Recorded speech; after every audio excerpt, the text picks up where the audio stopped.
Hello, हाय, नमस्ते। आज ना हम लोग पढ़ेंगे राज्यों का सभा, राज्यसभा के बारे में। ये राज्यसभा क्या होता है और ये राज्य सभा को आप ये राज्यों का सभा क्यों बता रहे हैं? भाई ये राज्यसभा जो होता है ना, ये अपर हाउस ऑफ द पार्लियामेंट होता है और ये सेंट्रल गवर्नमेंट का एक पार्ट होता है। मतलब जो अपन लोग जो पार्लियामेंट जो बोलते हैं ना, हम लोग लेजिस्लेचर का जो सेंट्रल गवर्नमेंट का दो पार्ट हम लोग डिवाइड किए हैं, लोकसभा और राज्यसभा। वो दो पार्ट्स में ना, लोकसभा जो होता है उसको लोअर हाउस बोलते हैं, लेकिन जो राज्यसभा है इसको उल्टा कर देते हैं। Upper house of the parliament है Lok Sabha, lower house Rajya Sabha, upper house. तो भाई अपर हाउस कैसे आया, अपर हाउस कैसे हुआ, कुछ तो बताओ। ये जो अपर हाउस जो है ना राज्यसभा, ये राज्यसभा को ना अपन लोग कैसे बनाए हैं? ये राज्यसभा को हम लोग नहीं बनाए, कॉन्स्टिट्यूशन ने बनाया है। ये क्यों बनाया, मतलब जरूरत क्या है? भाई मैं एक स्टेट का सीएम हूं, मैं एक स्टेट में ज्यादातर एमएलएस को जीता हूं, मतलब कंस्टिट्यूएंसीज को जीता हूं और सीएम बना हूं, तो क्या मेरा पावर जो है सेंटर में नहीं होना चाहिए? मतलब मेरे देश के लिए जब डिसीजंस लेना होगा तो क्या मेरा थोड़ा बहुत भी सलाह नहीं लेंगे उन लोग? बताइए जरा, ये कहां से, मतलब कहां का न्याय है भाई? मैं एक स्टेट को चला रहा हूं, क्या मेरे देश में मेरा कुछ, देश का डिसीजन जब लेते हैं मेरा कुछ कंट्रीब्यूशन नहीं होना चाहिए क्या? बिल्कुल सही, होना तो चाहिए, फिर होना चाहिए, तो इसलिए राज्यसभा है। राज्यों का सभा, राज्यसभा। तो ये राज्यों का सभा जो राज्यसभा है ना, ये 1952 में पहली बार पहला सेशन हुआ इसका। 1952 में मई 13 को इसका पहली बार राज्यसभा का पहला सेशन हुआ। ठीक है, इसमें भी कोई दिक्कत नहीं। तो ये अपन लोग ना, ये राज्यसभा आप सर इतना एलिवेट कर रहे हो, कुछ तो होना है इसके अंदर। ठीक है, हम वन बाय वन एक एक सीक्रेट बता देते हैं राज्यसभा का, आप सुनिए, कैसा लगता है बताइए। ठीक है, अपन लोग का जो लोकसभा और विधानसभा जो है ना, ये सब क्या पढ़ रहे थे हम लोग? अपन लोग का जो लोकसभा और विधानसभा जो है, इनका ना 5 साल का टेन्योर होता है। मतलब मैं एक एमएलए बना या फिर मैं एमपी बना लोकसभा में, 5 साल बाद भाई घर चलिए, हो गया आपका। जाइए इलेक्शन लड़िए, फिर से जीतते हैं तो आइए, फिर से जीतिए, बैठिए। लेकिन अगर हार जाते हैं तो tata bye bye, see you. लेकिन जो राज्यों का सभा, राज्यसभा में ना 5 साल नहीं जी, 6 साल। कितना जी? 6 साल। मेरा 1 साल ज्यादा, 1 साल ज्यादा। विधानसभा में 5 साल, लोकसभा में 5 साल, मेरा 6 साल। पहला पॉइंट कैसा लगा? 6 साल तक मैं रहूंगा यहां पे राज्यों का सभा, राज्यसभा में। ठीक है भाई, ये तो पहला पॉइंट है। ठीक है, कोई दिक्कत नहीं। फिर अपन लोग दूसरे पॉइंट पे जाते हैं। सर दूसरा पॉइंट क्या है? ये थोड़ा अजब है जी। क्या है ना, ये जो राज्यसभा जो है ना, इसको ना जो मेंबर आते हैं ना, मतलब मेंबर ऑफ पार्लियामेंट बोलते जरूर है, लेकिन राज्यसभा के मेंबर्स जो होते हैं ना, इनको इलेक्ट करना ना हमारे हाथ में नहीं है। हम लोग वोट नहीं डालते। फिर भाई इनको वोट कौन डालता है? भाई इनको वोट ना विधानसभा के एमएलए लोग डालते हैं। इनको वोट कौन डालता है? विधानसभा के एमएलए लोग ना। हम लोग का कुछ काम नहीं है। क्या आप और मैं जो आम जनता है वो वोट डालती है क्या? ना जी ना, हम लोग वोट नहीं डालते। हम लोग इनडायरेक्टली वोट डालते हैं।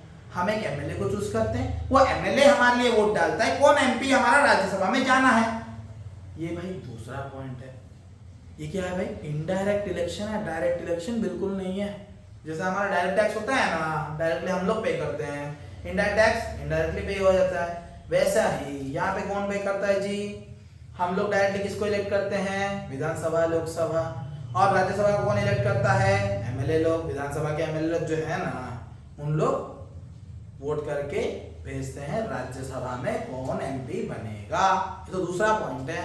अब तीसरा पॉइंट बताएं हम, आप लोग को समझ में आया ना पहला और दूसरा पॉइंट? तो अब तीसरा पॉइंट में जाते हैं।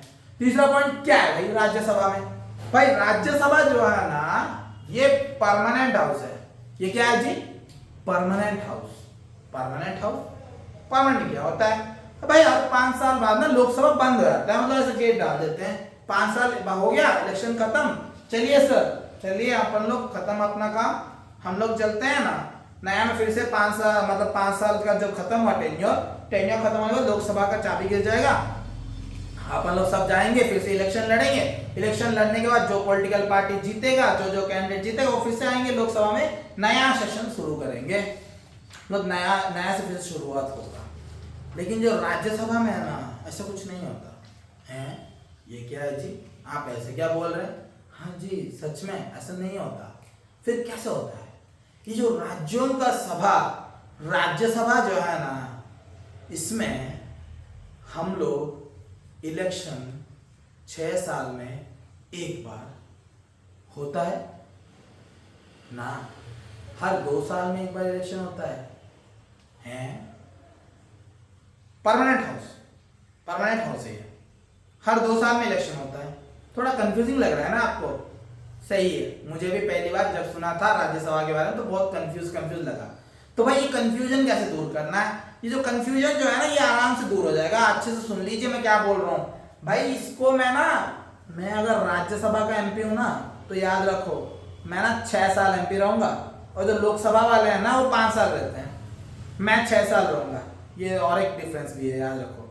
और जो एमएलए होते हैं ना, उन लोग भी 5 साल तक हैं, और मैं भाई 6 साल मेरा टेन्योर है। अभी बोले 2 साल इलेक्शन होता है, अभी बोल रहे हो 6 साल आप रहोगे, तो ये कैसे होता है? और थोड़ा डिटेल में समझ लेते हैं। चलिए सोचते हैं कि हमारा जो टोटल राज्यसभा के एमपी जो है वो 300 है। फिर उनको 3 हिस्सों में डिवाइड कर लीजिए, 100 100 100। क्या सर आप भी ना हमेशा 100 100 100 इजी नंबर ले दो, तो टफ नंबर लो। ठीक है, हम ले लिए 240। ठीक है, 240 ले लिया हम। 240 को 3 से डिवाइड करो, 80 80 80। तो मुझे बताओ, ये जो 80 लोग जो है ना, पहला 80 लोग ना पहले साल रिटायर हो जाएंगे। फिर जब रिटायर हो गया ना, तो 80 लोग नए आएंगे। फिर 2 साल बाद फिर से इलेक्शन होगा, तब ये 80 लोग जो सेकंड वाले हैं, ये 80 लोग रिटायर हो जाएंगे, यहाँ पे नया लोग आएंगे। फिर ये तीसरा जो है, यहाँ पे ना फिर से और 2 साल बाद जो इलेक्शन होगा, तभी इन लोग रिटायर करेंगे और नया लोग इधर भी आएंगे। क्या सर आप भी ना बता रहे हो, समझ में नहीं आ रहा? देखिए सोचिए, 2022 में 80 लोग रिटायर होंगे, तो 80 लोग नए आएंगे। वैसे ही 2024 में, मतलब 2 साल बाद, देखिए हर जगह में 2 साल डिफरेंस है, 2 इयर्स का। ठीक है, तो ये 2 साल बाद 2024 मतलब 24 में 80 लोग फिर से रिटायर होंगे, फिर से नए लोग आएंगे। वैसे ही 2026 में ना फिर से 80 लोग रिटायर करेंगे, फिर 80 लोग आएंगे। तो इसकी वजह से क्या हो रहा है, सिर्फ 1/3 जो है इनका जो मेंबर जो है ना, ये सिर्फ 1/3 जो है, 1/3 ही हमारा रिटायर होते हैं और 1/3 जो है नया आ जाता है। तो हर 2 साल में इलेक्शन जरूर होता है, लेकिन 1/3 मेंबर्स ही रिटायर होते हैं और 1/3 मेंबर्स ही नया आते हैं। तो मुझे बताइए, क्या अगर ऐसा होता होगा तो कभी हाउस कभी खत्म होगा क्या? हाउस कभी खत्म नहीं होगा। मतलब हर 2 साल में नया, जैसे पेड़ के नए पत्ते आते हैं हर वसंत ऋतु में, पुराने पत्ते झड़ जाते हैं, नए पत्ते आते हैं, वैसे ही हर 2 साल में नए मेंबर्स आते हैं, पुराने मेंबर्स जाते हैं। लेकिन सभी पत्ते पेड़ के झड़ जाते हैं, यहाँ पे वैसा नहीं होता। सभी पत्ते नहीं झड़ते, वो लोकसभा में ही झड़ते हैं। सभी पत्ते एक साथ झड़ जाते हैं, फिर से नए पत्ते आते हैं, वो लोकसभा और विधानसभा में होता है। यहाँ पे हर 2 साल में 1/3 एक तिहाई जो मेंबर्स है वो रिटायर कर जाते हैं, नया मेंबर्स आ जाते हैं। रिटायर मतलब क्या, उनका 6 साल का टेन्योर खत्म हो जाता है, तो फिर उन लोग फिर से आते हैं। समझ में आ रहा है? कोई दिक्कत हो रहा है आपको? ये जो है ना, यहां तक आशा करता हूं आप लोग को अच्छे से समझ में आया। भाई 2 साल का डिफरेंस जो है ना, ये रहता है। हर 2 साल में इलेक्शन होता है, हर 2 साल में 1/3 मेंबर्स जो है वो नया आते हैं और पुराने मेंबर्स चले जाते हैं और नए मेंबर्स आते हैं। यहां तक कोई दिक्कत नहीं है आपको? इसके बाद सर आपने अभी तक जो जो बताया पूरा क्लियर है भाई, क्रिस्टल क्लियर है। लेकिन मेरे को जो डाउट आया, आपको भी आया होगा, सर आप जो बोले अभी ठीक है, फिलहाल के लिए ठीक है, 2022 में बोल दिए, 2024 में बोल दिए, 2026 में बोल दिए, लेकिन 1952 में पहली बार जब आए राज्यसभा में, तभी क्या हुआ सर? 1952 में तो पूरे मेंबर्स आए होंगे ना, तब उन लोग का टेन्योर 6 साल बाद खत्म होगा। फिर तभी कैसे हुआ? तब तो कुछ होना चाहिए ना, फिर 2 साल में तो मेंबर निकल जाने चाहिए। अगर 2 साल में निकल जाते तो उनका 2 साल ही हुआ है, 6 साल तो हुआ नहीं ना जी। इसके लिए भी एक प्रावधान किया गया था। इसको ना क्या करते हैं, जो टोटल मेंबर जो थे राज्यसभा के, उसको 3 लॉट्स में डिवाइड किया गया, और वो 3 लॉट्स जो हैं उनको ना एक first lot, second lot, third lot किया गया। और फर्स्ट लॉट के जो लोग हैं 1952 वाले, उन लोग 1952 में टोटल आए। फर्स्ट लॉट वाले जो हैं, इन लोग 2 साल तक ही काम करके 1954 में रिटायर कर जाते हैं, और 1956 में दूसरे लॉट वाले रिटायर कर जाते हैं, और 1958 में तीसरे लॉट वाले, मतलब 6 साल बाद, मतलब 1952 में आए हैं सब लोग, तो 1956 में पूरे 1 से लास्ट तक पूरे चले जाएंगे 1 साल। तो यहाँ पे हर कोई 2 साल के बाद, फर्स्ट इनिशियली जो था पहला लॉट वाले जो थे 1952 में टोटल मेंबर्स आए, 1954 में 1/3 मेंबर्स रिटायर हो गए, नए मेंबर्स आए, 2/3 मेंबर्स, 1/3 मेंबर्स फिर से 1956 में रिटायर हो गए, उन लोग भी रहे। और जो 6 साल पूरा करने वाले लोग भी बहुत कम थे, मतलब 1/3 ही थे, वो भी लॉट के हिसाब से पहली बार किया गया था, और तब से आज तक ये सिस्टम चालू है। कोई दिक्कत किसी को? ये जो सिस्टम जो है ना लॉट के हिसाब से डिवाइड किया गया, वो पहली बार के लिए किया था। उसके बाद से जब भी राज्यसभा में एमपी आप बन गए तो भाई 6 साल बन गए आप लोग, 6 साल तक आप राज्यसभा में एमपी हो, आराम से रहे, आप आराम से अपना काम किए, सभी हो गया। यहाँ तक कोई दिक्कत है आपको? अगर आपको समझ में नहीं आ रहा तो फिर से पीछे से वीडियो पहले सुन लीजिए, अच्छे समझ में आ जाएगा। फिर अपन लोग थोड़ा आगे जाते हैं। भाई इनका जो वोटिंग जो होता है ना, ये वोटिंग होता कैसा है? इनका जो वोटिंग प्रोसीजर है, ये वोटिंग प्रोसीजर है क्या? तो ये जो एमएलए लोग वोट डालते हैं उतना तो हमको समझ में आता है, इसमें कोई दिक्कत नहीं है, लेकिन ये जरूर आप बताइए कि ये वोटिंग होता कैसा है। ये वोटिंग जो होता है ना, ये वोटिंग जो है हमारा स्टेट का पॉपुलेशन को बेस करके, हमारा जो एमएलए जो है और राज्यसभा में कितना सीट्स एम्प्टी है, मतलब कितना सीट्स वैकेंट है और कितना भरना है, उसको लेके एक फॉर्मूला उन्होंने बनाया है। और एक एमपी बनना है आपको, तो आपको क्या करना है, मिनिमम ये कोटा जो है ना, ये कोटा जितना पॉइंट्स आपको लेके आना है। अगर कोटा जितना पॉइंट्स लेके आ गए तो आसानी से आप एक मेंबर बन जाएंगे। और अगर कोटा से ज्यादा पॉइंट्स आपने ले लिया, मतलब वोट्स आपको मिल गया कोटा से ज्यादा, तो आप आपके नेक्स्ट वाले को दे देंगे। और वैसे ही अगर पूरा कम आया है तो उसका वोट्स भी बांट दिया जाएगा इनको। और ये जो वोटिंग जो होता है ना, ये रैंकिंग के बेसिस पे होता है। किसके हिसाब से जी? रैंकिंग, मतलब रैंक 1। मैं चाहता हूं कि पहला रैंक में पहले मैं चाहता हूं कि XYZ को मिले, और दूसरा मैं चाहता हूं अगर उसको ना मिल रहा है तो मैं चाहता हूं कि Y को मिले। फिर थर्ड रैंक में मैं Z, ऐसा मैंने रैंकिंग किया है। रैंकिंग करके वोट डालते हैं, और रैंक 1 का थोड़ा ज्यादा पॉइंट्स होता है, रैंक 2 का थोड़ा कम पॉइंट्स होता है, रैंक 3 का कम पॉइंट्स, रैंक 4 का और भी कम, वैसे होता है।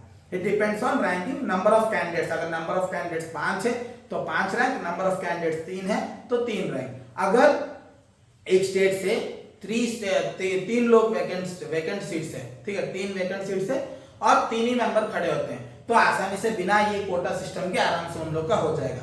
चलिए इसको अच्छे से समझने के लिए, मतलब ये जो कोटा सिस्टम है, हम लोग ना एक छोटा सा एग्जाम्पल बनाने का सोच रहे हैं। तो वो एग्जाम्पल जो है ना, वो एग्जाम्पल अपन लोग अच्छे से अभी समझेंगे, ठीक है। अभी और एक छोटा सा एग्जाम्पल है, वो एग्जाम्पल से आपके साथ मिलते हैं। चलिए ये एग्जाम्पल से हम लोग समझते हैं कि जो कोटा सिस्टम है ना, ये कोटा सिस्टम काम कैसा करता है। हम लोग ना एक नॉर्मल ग्लास में ना, आप लोग देख सकते हैं, ये ग्लास जो है ना, ये ग्लास में एक मार्किंग किया गया, ये है कोटा। इतना तक आप लोग को मिलना चाहिए, मतलब इतना वोट्स मिनिमम मिलना चाहिए आपको जीतने के लिए, मतलब एक एमपी बनने के लिए। तो देखिए ये जो है ना, मतलब ये जो लाइन है इसका ना, ये बहुत कम है, ठीक है। वैसे हम लोग दूसरा को देखते हैं, दूसरा में तो और भी कम है सर, दूसरा में और भी कम है। तो वैसे ही अपन लोग ना तीसरा वाला देखते हैं, तीसरा में भी कम है, तीसरा में भी लाइन से नीचे है, मतलब ये कोटा है अपना, कोटा से वोट्स जो है ना, ये पानी जो है अंदर, ये वोट्स मान लीजिए आप लोग, ठीक है।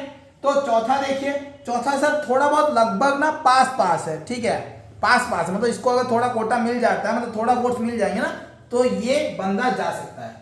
और ये जो है सर, इसको देखिए, ये धुरंधर भयंकर मेंबर है सर, इसका ना जो लाइन जो है किधर है, और इसका जो वोट्स है ना भाई बहुत ज्यादा है।